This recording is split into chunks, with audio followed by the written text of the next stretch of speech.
Jason George here from Motonexus, and today we are looking at this beautiful 2002 Honda CR250R.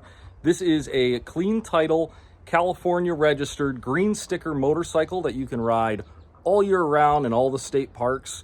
It is senior owned, low hour bike. It runs beautiful. And yeah, we're gonna fire it up here and show you guys.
All right, guys, so you heard it. She runs absolutely beautiful. It's in great condition.